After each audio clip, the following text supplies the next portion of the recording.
Welcome to this presentation on reactionary orientations and resentful affect, where we'll be looking at the relation with Brexit attitudes, but also including anti-politics orientations. And so to introduce myself, I'm Professor Gavin Sullivan of the International Psychoanalytic University in Berlin, but I'm also in the Centre for Trust, Peace and Social Relations, Coventry University, and this work draws upon the extensive theoretical and empirical work conducted by my esteemed colleagues, Dr. Tereza Capelos of University of Birmingham and Dr. Mikko Salmela of the University of Copenhagen. There's a fairly simple structure to this presentation. I'll take you through political reactionism fairly quickly.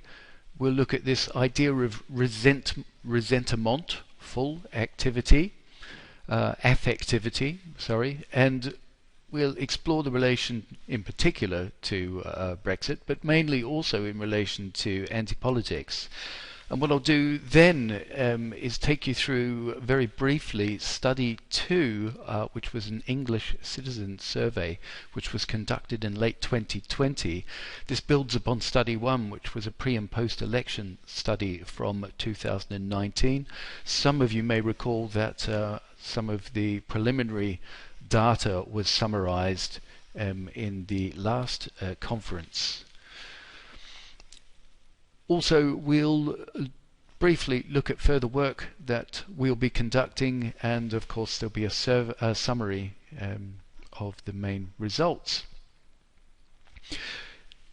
In terms of political reactionism and resentment, full activity, this area is a very promising approach which cuts across some of the traditional approaches towards populism and support for populist parties, for example.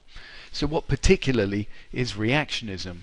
Well, reactionism describes very broadly, according to Capelos and Katsinadou in 2018, a complex political orientation that combines resentful activity with the forceful desire to return to the past. That combination between angry affectivity, but also often a low sense of efficacy, with a very strong desire to go backwards, to look back and go back rather than go forward. And in this respect, it draws upon conservation values, in contrast to values of openness and cosmopolitanism.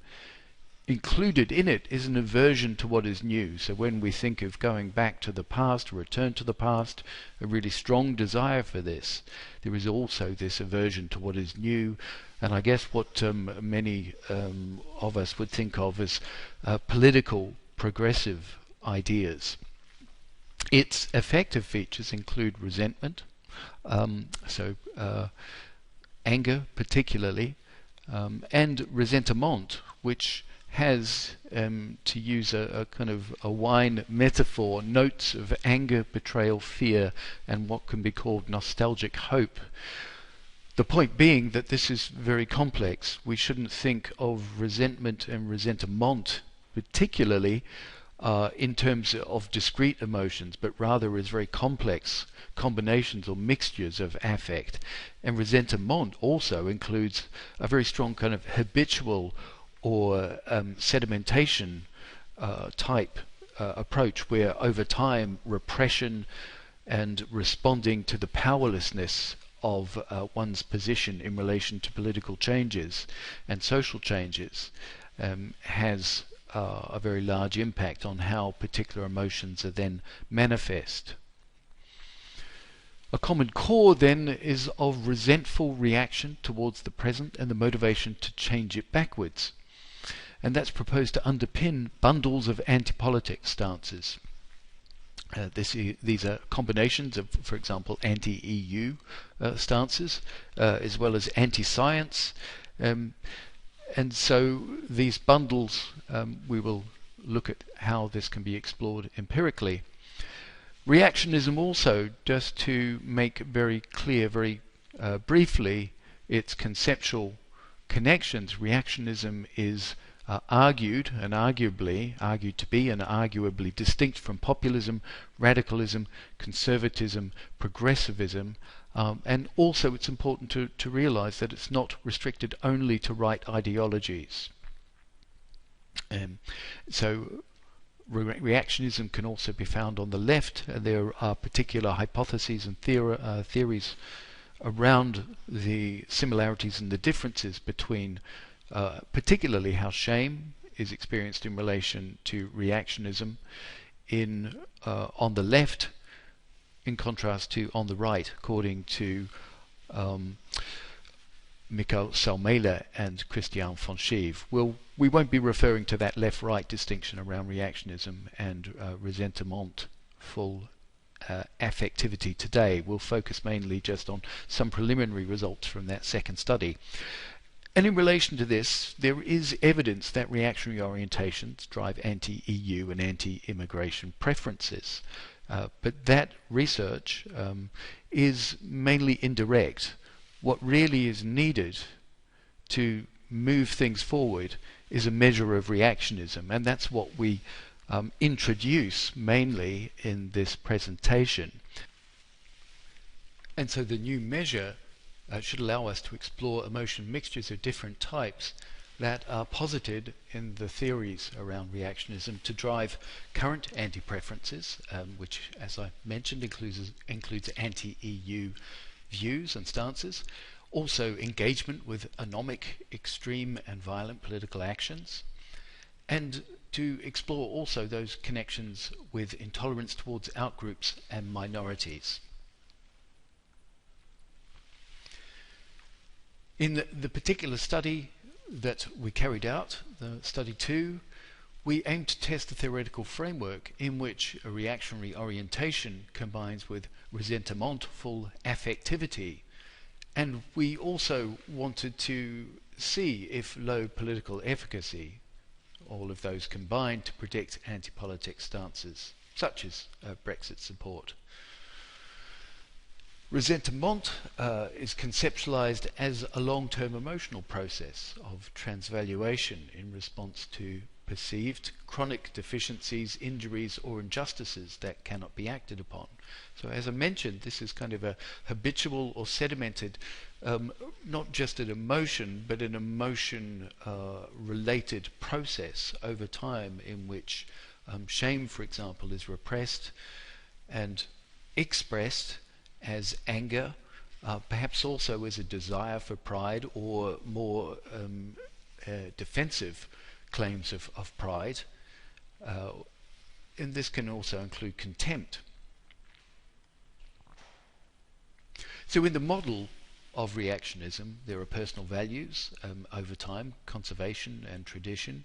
There's resentful affectivity, which are these sedimented, to draw upon Margaret Wetherall's affective practices approach, sedimented habitual repression of shame, which then leads to transvaluation of previously valued experiences, which could potentially include freedom or agency for some of the participants in this study, and could also result in some kind of defensive hubristic pride. And that may feed then into anti-political stances such as anti-EU sentiments and anti-science views.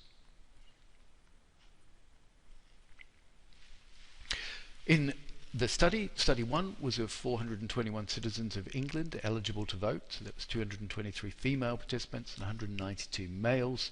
Study 1, as I previously mentioned, was a two-wave preliminary study, which the results of which were reported last year. And the measures in this particular study 2 included left or right-wing ideology, authoritarianism, populism, reactionism scale, resentment, emotion regulation, relative deprivation, so subjective social status and perceived injustice, the World Health Organization Quality of Life Brief measure, because that has some significance in relation to different forms of quality of life, although we won't report on that today. Emotions and social interaction, community collective emotions, anti-politics attitudes, agency, efficacy, trust, and personal values from the Schwartz framework. So obviously we're not reporting on all of that, and just to give you some flavour for reactionism, particularly the scale, it does have significant correlations with resentment. Perhaps less expected is the correlation with authoritarianism, but we believe we can explain that. There wasn't a significant correlation with relative deprivation, but the similarities between collective narcissism and reactionism are certainly ones that we expect. Also, the correlation with left-right ideologies wasn't quite expected, because reactionism also occurs on the left, but this might reflect some of the current political context in the UK, and particularly amongst English voters. Specific hypotheses to be reported in this presentation include the first one, that reactionism, resentment, and collective narcissism, but not authoritarianism and not relative deprivation, will predict a positive view of Brexit. Then the second, that reactionism, resentment, suppression of emotion, and collective need for pride should predict anti-politics views. The third hypothesis was that participants high on reactionism compared to those low on reactionism should report more community collective emotions, particularly for hope in the community or collectivity, needing to regain pride, feeling betrayed, and also a collective nostalgia for the past. In terms of the first model, reactionism, resentment, and collective narcissism, but not authoritarianism and not relative deprivation, will predict positive view of Brexit. We found that in a stepwise regression, model 2 was significant with reactionism and authoritarianism, explaining 21% of the variance. So not quite the result we expected, but we feel that this can be explained. With regard to the second hypothesis, the stepwise regression, model 3 particularly, showed that reactionism, authoritarianism, and emotion regulation were significant in predicting anti-politics views. So this was a bundle of 5 different anti-politics views that were combined together. In the third particular comparison between comparing low reactionists to high reactionists, we found that high reactionists did report hope that things will improve. This is consistent with previous research. Also, the need to regain pride, which is slightly different from reporting shame, collective shame, but this is perhaps a more acceptable way in which reactionists can self-report these particular emotions in their communities. Also, confidence in surviving any challenge was actually quite high also for reactionists, high reactionists compared to low reactionists. But interestingly, there was no expression of feeling betrayed, particularly where in communities. But that could be because at the time of this study, these feelings were actually quite widespread amongst most people in English society. And finally, we did also find that high reactionists had more collective nostalgia about society in the past, as we would expect.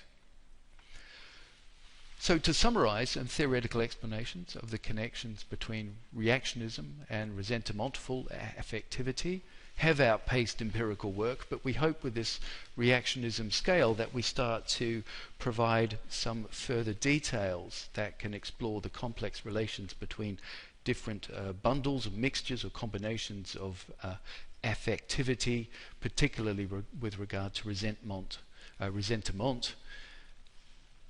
and some of the very complex emotional mechanisms involved. So the next steps will include testing a structural equation modeling. We'll also engage in further operationalization of the emotions we're particularly interested in for theoretical reasons. So shame, anger, pride, but also exploring the connections with agency and perceptions of the value of freedom. We'll also be completing qualitative interviews with participants on the left and right with the highest 20% of reactionism scores. And we'll be doing further mixed method research exploring the role for suppressed but perhaps not repressed shame.